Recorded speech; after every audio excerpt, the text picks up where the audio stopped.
Do you ever feel like you just don't have enough words to express yourself, or maybe in a conversation and the right word just slips away? And then, even when you learn a lot of new words, you anyway end up using the same ones over and over? Don't worry, you're not alone. Expanding your vocabulary can be overwhelming, but it doesn't have to be. Today I'm gonna show you easy yet powerful ways to boost your vocabulary so you can speak English with confidence and ease. Hey guys, my name is Karina and welcome back to my channel. I love learning languages, and right now I'm learning my fifth language, Indonesian, as I live in Bali. So I have some tips and tricks that I use to learn faster and more effectively, and I'm going to share them with you today. If you're interested in learning something new, self-development and so on, subscribe for more. Vocabulary is a complicated topic, so I decided to split this video into two parts, and in today's video we're going to talk about how to learn new words and expand your passive vocabulary, and in the next video we'll talk about active vocabulary. You're probably wondering right now what passive and active vocabularies are. So passive vocabulary is the one that you understand when you're, for example, reading something or listening to something, and active one is the one that you use in your speech or writing. And of course, your passive vocabulary will be bigger than the active one, so the goal is to turn these passive words into the active ones. As I mentioned before, passive vocabulary refers to the words you recognize when you read or listen. So the first tip, which is the most obvious one, is to read, listen, and watch more content in English. The more you read, the more you will encounter the words in different contexts. And even if you don't understand them right away, it's totally fine, just keep reading. After some time, you will see that you start understanding the meaning from the context. If you're interested in reading, you can also watch this video where I said how to read books in English, and I provided also the list of books for each level, so watch this video later. Watching movies, TV shows in English with subtitles, and by the way, the best is to watch with English subtitles. Don't use any other subtitles because it will actually just make you more confused than before. So when you watch and listen to the words and also see how they're written, it will help you memorize them better, and not only to memorize their spelling but also their pronunciation. Listening to content that interests you will expose you to new words naturally. Pay attention to words and phrases that you don't fully understand so you can check them up later. By focusing on exposure through reading, listening, or watching, you will gradually expand your vocabulary without feeling pressed. Before we move to next tip, I have a few questions for you that will help you to be more specific on what you need to learn. And the first question is, what situations make you feel like your vocabulary is holding you back? Second is, what topics do you usually talk about? And what vocabulary do you really need?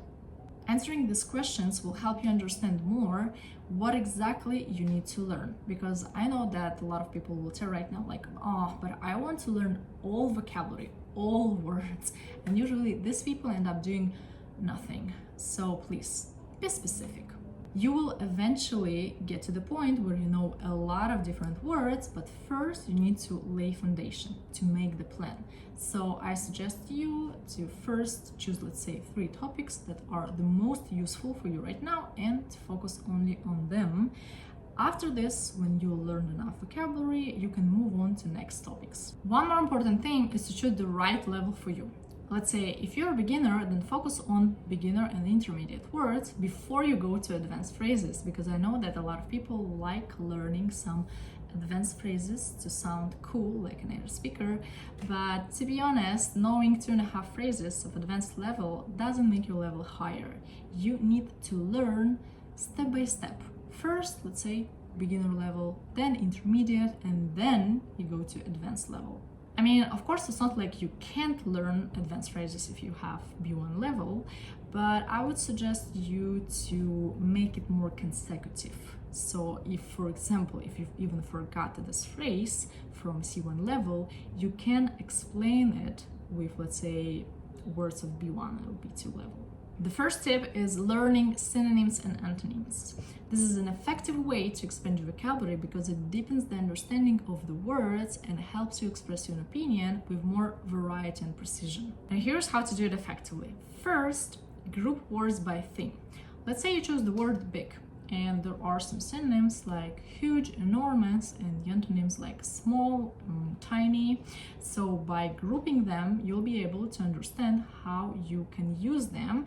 And the second tip is to look at the context, because even though these words kind of mean the same thing, like big or very big, they are used in different contexts and in different situations. So the best thing is actually to write down not only the synonym or the antonym of the word, but also some examples. For example, the house is enormous comparing to this tiny apartment. Here we go, we have two words, enormous and tiny. There are the antonyms, and also you use them in the context, like enormous, you have very big house, or very small apartment, tiny. So this is one way how you can make the sentence using the words. The second tip is learn word families. It's also a very effective way because you can focus on one word, let's say one root, and then by also learning prefixes and suffixes, you can understand either this word is a noun or adjective and what can be the meaning. You can just guess it by just looking at it. For example, let's take the word responsibility. I like this word. So responsibility is a noun, and there is also one adjective, is responsible. And if I want to say an antonym, looking at the first tip, I can say irresponsible. And here is also an adverb, it's responsibly. So what examples I can make? With the word responsibility, let's say taking care of a dog is a big responsibility. The second example is I am a responsible person, but my sister is a completely irresponsible person. I'm joking, I don't have a sister. And by the way, look at this collocation, completely irresponsible. This is a very good collocation. And we are moving on to the third tip, is learn collocations. I think that actually this tip is the most important one, because learning collocations gives you opportunity to understand how words work together, and when you use collocations in your sentences, they sound more natural and also grammatically correct. So for example, let's also take this word responsibility, and here are some collocations. Take responsibility, accept responsibility, or maybe shift responsibility. And as I mentioned before, it's very important to use words in the context. So here is my example. I don't want to take responsibility for this dog, so I shifted responsibility, right, to my sister. That's it for today. Thanks for watching. If this video was useful for you, please like it, leave a comment, also share some of your tips and tricks that you are using to boost your vocabulary, and I'll see you in the next video where we are going to talk about active vocabulary.